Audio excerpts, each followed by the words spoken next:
What's up, y'all? Welcome to the Shontavia Show, where my goal is to help you start a business based on your life's vision. This ain't gonna be your daddy's business advice. I'm laser focused on entrepreneurship in the 21st century, vision, and breaking the traditional mold.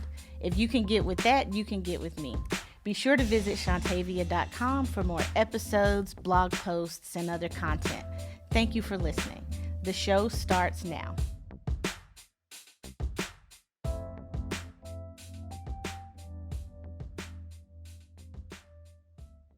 Hey everybody, welcome to another episode of the Shontavia Show, where I want to inspire you to build a brand, business, and life that you love. And I'm really excited to have with me today Denise Woodard, who is the founder and CEO of Partake Foods.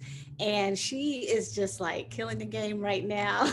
I'm amazed that she actually has set aside about 20 minutes to speak with me today because I know she's got a ton going on. So thank you, Denise, for being here. I'm excited to be here. Thank you for having me.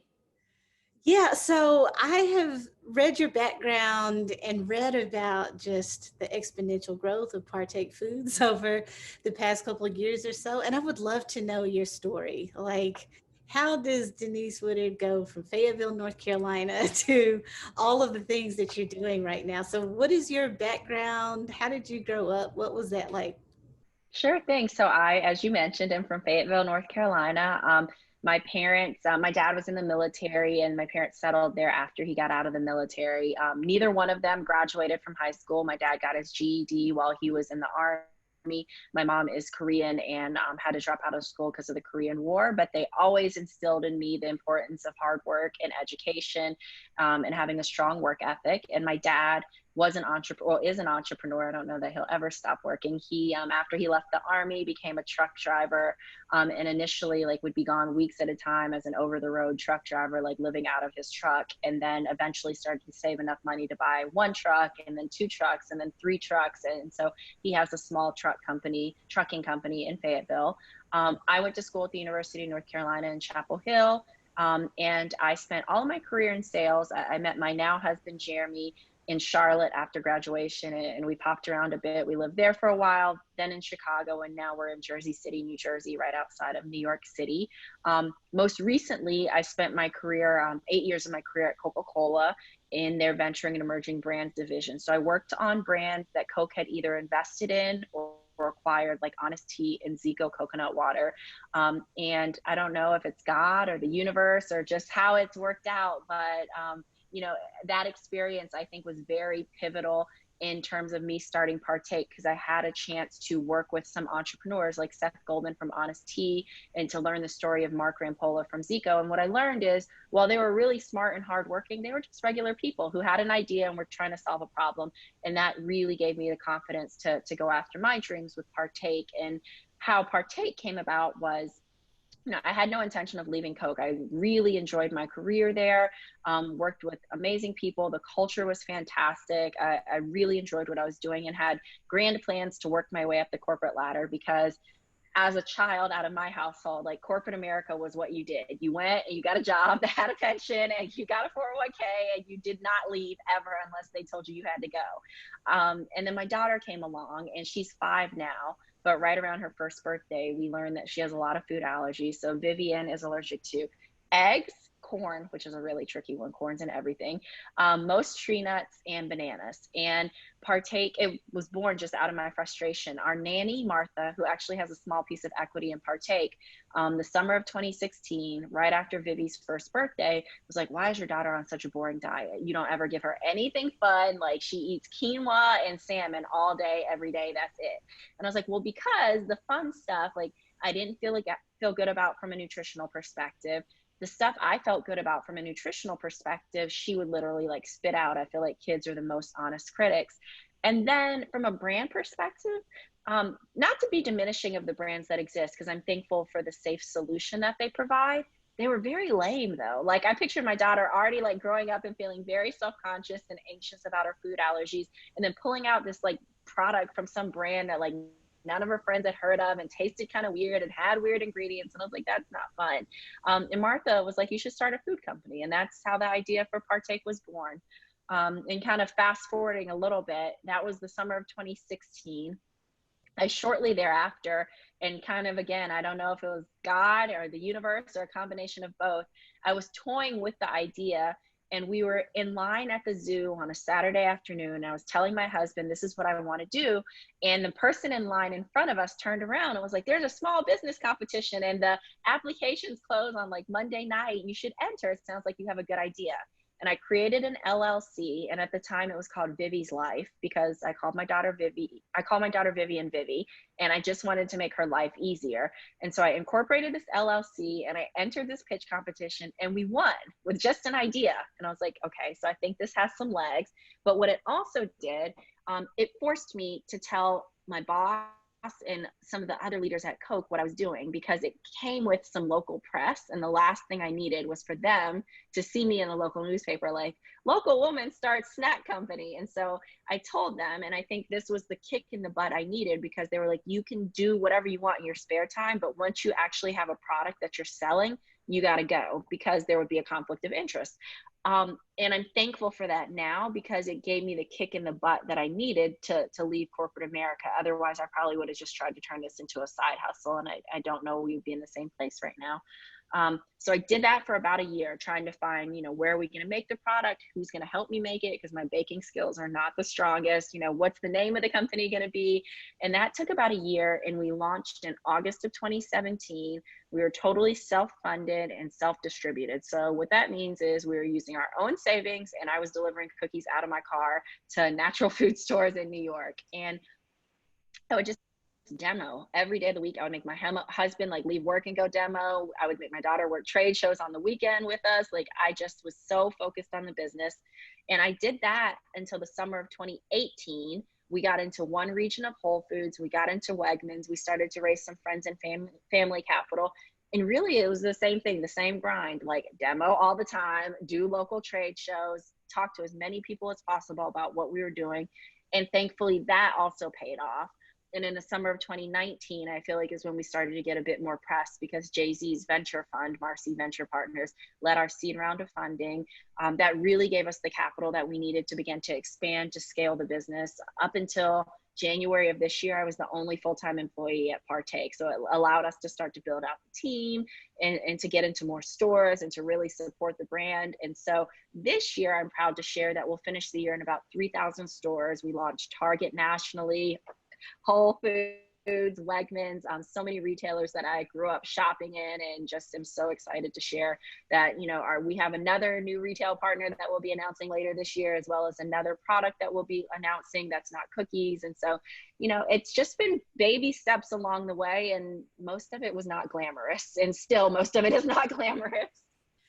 No, that's amazing. And you being from Fayetteville, North Carolina, small-ish town. I was actually born outside of Raleigh, Durham, grew up in the South. And I wonder what the learning curve was like, because when I was growing up, we knew people who started businesses maybe, but nothing where, it was really scalable, nothing where there was venture capital, investment, none of these things. So how did you go from this idea to creating a full-fledged $1 million startup? What was the learning curve like?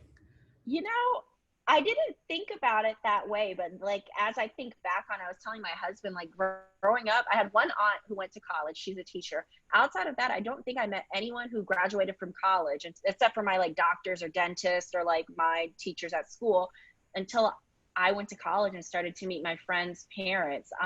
But I never really viewed that as a detriment. I feel like it just made me want to work harder. And I just kind of Googled my way and talked my way. I just would talk to anyone who would be willing to take the 5 minutes to talk to me. And I think what I've learned is everyone's kind of the same. No one's that much smarter than the next person. And no one, I think a lot of it's around hard work and how bad do you want it, and how bad are you driven by being, turning whatever your ideas into a success. Because I don't know that there's a secret recipe that I use. I would literally just Google people and then reach out to them and be like, hey, I'm working on this thing. Will you talk to me? And I was so surprised by how generous people were with their time and their resources. And so I just kind of figured it out as I went. I'm just still kind of learning as I go. No, that's interesting. So Harold Hughes has been on this show before, and he's talked about how Twitter was that place for him to make connections. Where did you find the best place was? Like you mentioned Google and reaching out to people. What other places did you use in those early stages to really get those types of connections? LinkedIn was that place for me. So one of the biggest challenges we faced was Martha and I got into the kitchen to try to make this product that tasted good and had ingredients that were good for you and like were it's allergy friendly, and we failed horribly. And I was like, well, how am I going to do this?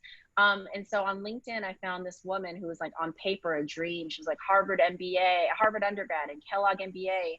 And most importantly, she led product development for like the biggest company in our space. And she's in her mid 50s, and it was the 1 year of her career she was doing freelance work, and she agreed to work with me from a LinkedIn message. And so many of the connections that we've made have been literally just from me reaching out to somebody on LinkedIn. Wow.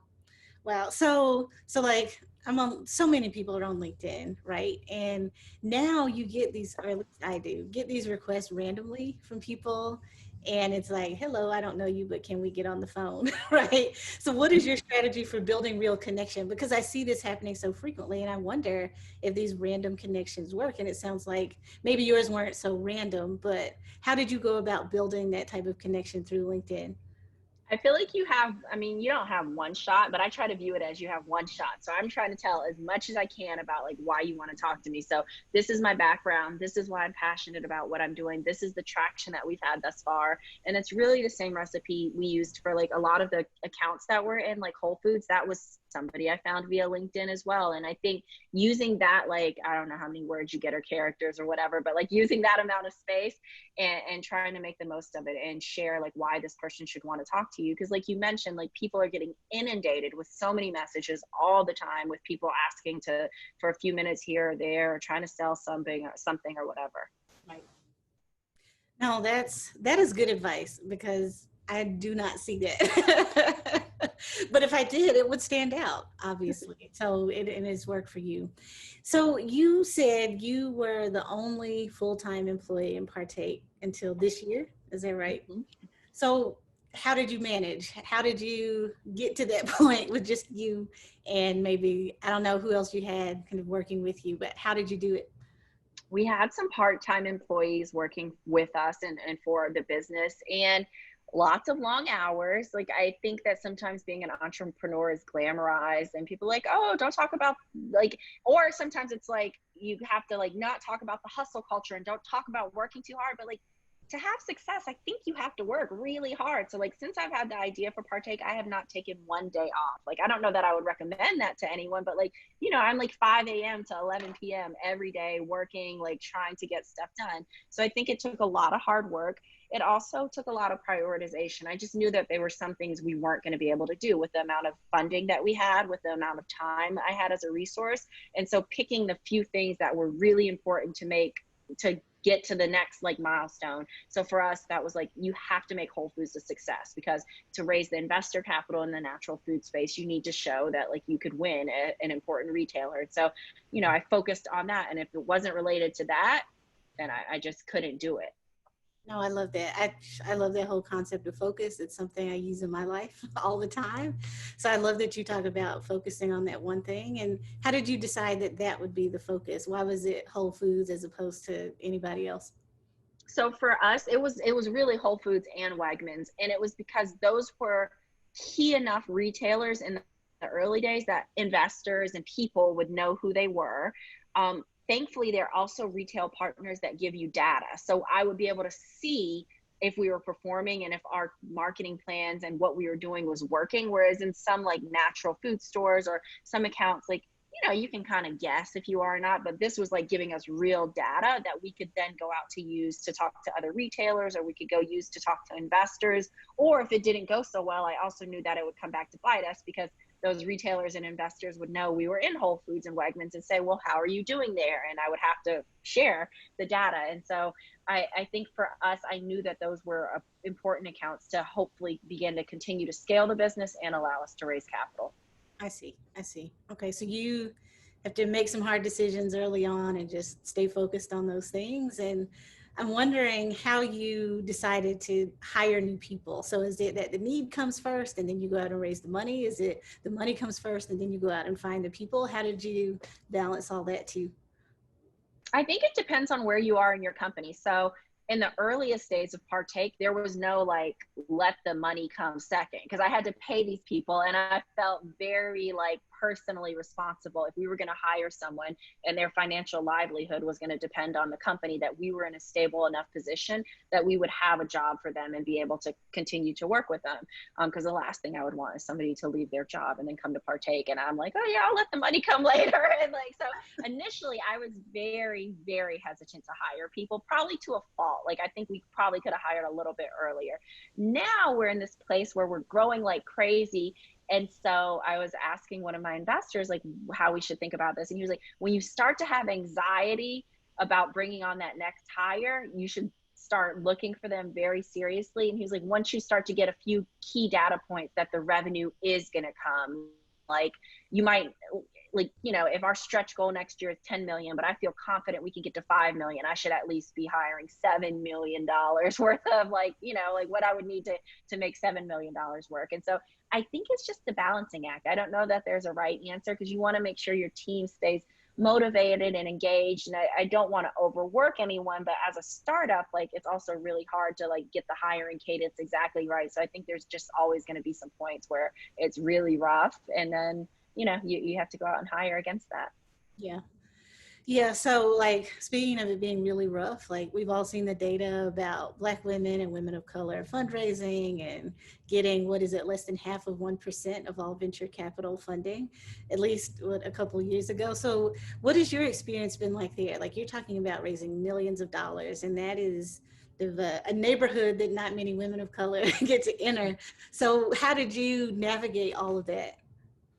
You know, I kind of just figured it out as I went, but I also like really tried to tap into whether it was men, like people of color who were men, or other women, like people who had done it before, to ask about their experience. But actually what I learned was my experience was very different. So I don't know how helpful that was, honestly, now looking back on it.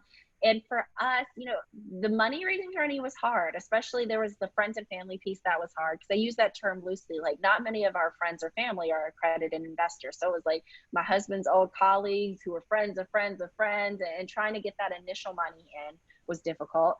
And then we got enough traction, I thought, to go out and raise a seed round. And, you know, I often tell the story that I had 86 no's on my spreadsheet. And it was just like meeting after meeting where people were like, not right now. And it's usually not a no. It's like a, not right now. You're too early. Maybe next, like, just like, and, you know, I don't know how much of that was because like my space wasn't that interesting, because people were like, oh, you know, there's a ton of gluten-free cookies. I don't know how much of that was because I was a woman. People like, oh, you know, I'm gonna ask my wife about this. I don't know how much of that was because I'm a woman of color and they had never invested in a person of color. I don't know what the reasons were, but I know that I do feel very grateful for the partners that we do have, and it came right on time. Like, I think, you know, had one of those people said no or said yes previously, we wouldn't have had the chance to work with Marcy and our current investor group. And so I think everything just works out the way that it's meant to. And I also think that fundraising journey made me a stronger business person, as painful as it was to go through. You know, I think it's something that really toughened my skin, and also made me realize how hard some of the things are going to be in this business. A lot of stuff had come, I don't want to say easy, but like, you know, getting into the retail accounts, like my background is in sales. That part I felt good about. Hiring the right people, like I felt like good about like attracting the right talent. But the money raising part was really hard for me. Yeah, so you mentioned like going through the family and friends round and feeling like you had gained enough traction. What was that turning point? How did you know when you had gained enough traction?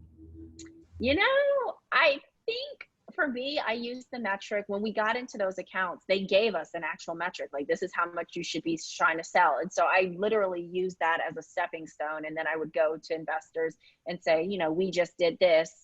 And I knew that was like a pretty impressive statistic. And that's what I used to determine like when we should go out and raise more money. And I could just feel it. Like, you could feel like we were starting to get local press, and the product was moving faster. We were getting more responsiveness from the retailer. You could just, I just knew that we were on the cusp of needing to be able to grow some more, and that was going to take additional capital. No, that's really helpful. And you talked about like getting thick skin, going through this whole process. So I read an article I think you had either written or an interview, and you talked about imposter syndrome and navigating that and writing in like a gratitude journal and or writing your wins, I think it is. So what's been the greatest win thus far in these, what is it, 5 years, 4 or 5 years? You know, the one that I always, like the two that I really think about are, one time we were in this natural grocery store in the city, and my daughter, who was I guess 2-ish at the time, like ran down the aisle and was like, these are mommy's cookies. And so for my daughter to get to see this journey, but also to see like it's not glamorous, like she sees boxes stacked high in our house and me shipping boxes after she goes to bed, and me always like, you know, like I'm glad that she sees what the real entrepreneurial journey is like, but I'm also glad that she gets a chance to see that when you have a problem, you don't just like sit on it and complain, you actually do something about it that will hopefully make things easier for you, but other people. So I think the impact that it's had on my daughter, that's been really something I'm proud of. And then the money, when we raised the seed round with Marcy Venture Partners, like how much cooler. Like in my wildest dreams growing up in Fayetteville, North Carolina, would I have never, ever imagined that I would be the CEO of a company that raised that type of money from these kind of investors. And so just like when I think about that, and it's hard and I'm guilty of it, which is why I have this when I have wins journal that I need to write things down, because you get so caught up on what's going wrong and you get so caught up in the weeds of every day that you don't like sit back and think like, that's really cool. That's a really big accomplishment, and give yourself credit. No, it really is. And like you're doing all these things and having all this growth, like with Target and with Fresh Market and Whole Foods and all these companies in the middle of a pandemic, which is even more impressive. And so I'm wondering about that too. So like you're having all this success at a time where there's so much unrest, uncertainty, and all of that. So how do you navigate all of that, because you are like killing it at a time where a lot of people are struggling? So what is there something different, or do you think this is just your time, or what is that? I do. I feel this sense of like, this is our time. And I was talking to a CEO the other day who scaled a few companies, and she was like, when you have a window of opportunity, you have to drive a truck through it. So that is what we're trying to do. But what I'm also trying to do is use this like platform that we have and the privilege that I have to hopefully help other people. And so some of the ways that we're doing that, June was our biggest month by far on our ecom. And I'm so glad that we partner with the Food Equality Initiative. And so it's a nonprofit that was started by a Black woman, Emily Brown, who's based in St. Louis. And they provide allergy-friendly food to food insecure families. So her family had the experience of going to a food bank a few years ago, and her children have food allergies. And there was literally two things that our kids could eat: tomato sauce and potatoes. And I think, you know, the work that she's doing is so impactful. And so in June, we donated 10% of our sales to her organization. And because we had such a great June, we were able to feed over 3,000 families. And another thing that we're doing, we actually, I don't even know if I'm allowed to say this yet, but I'll share, you know, through my experience at Coca-Cola and in starting Partake and scaling Partake, I'm just continued to be like, I continue to be frustrated and angered and saddened by the lack of Black and brown people in CPG. And so we're starting a program where we're partnering with 4 HBCUs this fall to bring in students to create a curriculum to teach them more about the building blocks of working in CPG. And then we're going to culminate with a virtual career day with lots of CPG executives from big companies and small who are going to commit to give these students a summer internship for the summer of 2021. So I'm just trying to use all the good that's coming our way to put some more good into the world. Oh, that is beautiful. That is Thank amazing. you. Could you explain a little more about CPG, what that means? Oh yes, consumer packaged goods. So that could be anything from like your toilet paper to your toothpaste to the cookies that you eat. And so it's any packaged good that you'll typically find in like a grocery store or like a Target, Walmart type store. So like Unilever and Mars, Wrigley and Beyond Meat and Partake would be all CPG companies. And so what I found is, you know, in my experience at Coke, I was so sick of being the only woman of color, the only woman. And then as I build Partake, like I really want to build a diverse team, but I also have a commitment, like as a business person, to build the best team. And they're just, I need people who've worked in big CPG or have scaled a food company. And I'm not finding the Black and brown talent that I want to build our team. And so I was like, well, if we got to students earlier and they knew about the opportunities in this field, then hopefully they would, you know, be interested and want to enter this field, and we could help give them a stepping stone into this industry. That's beautiful. That's Thank you. really beautiful. And so like I hear you talking about doing all these things, and I think so many people who are in their corporate jobs right now think they need a degree in a thing, they think they need a background in a thing, a certification. And I hear you saying, I didn't really have any of those things. I just figured it out.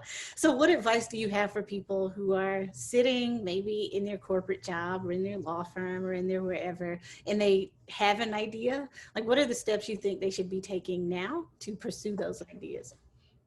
Honestly, this is feedback that Seth Goldman, the founder of Honest Tea, gave me, and it was just get started. Like I went to him and I was like, I have this idea, but I need to do this and I need to do this before this. And he was like, why are you talking so loud? Like, just get started.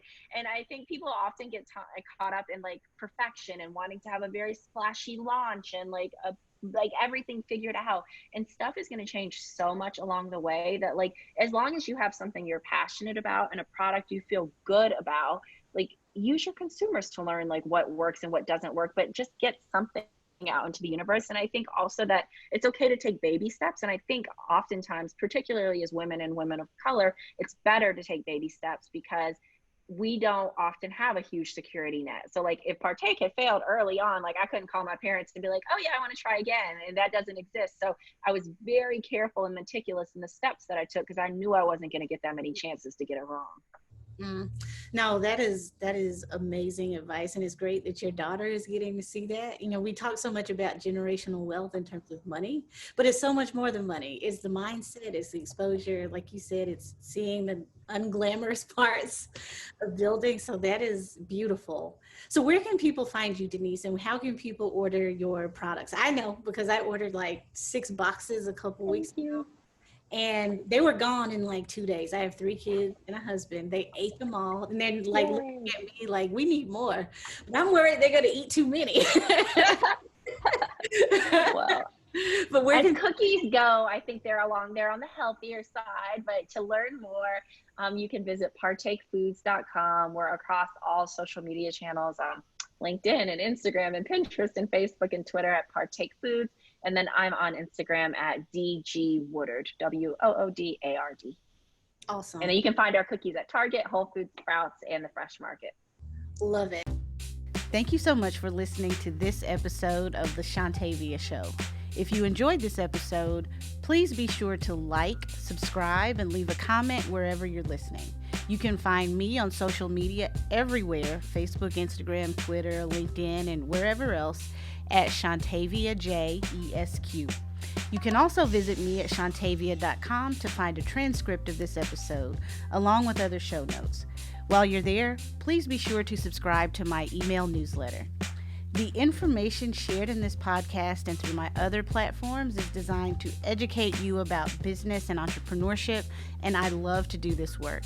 While I am a lawyer, though, the information I provide is not legal advice and does not create or constitute an attorney-client relationship. The Shontavia Show is a Leverage Incorporated original. The show is recorded on site in South Carolina and produced at Sit and Spin Studio in Greenville, South Carolina. Original music and sound design is by Matt Morgan and Daniel Gregory. Mixing and mastering is by Daniel Gregory. And the video is by GVL Media.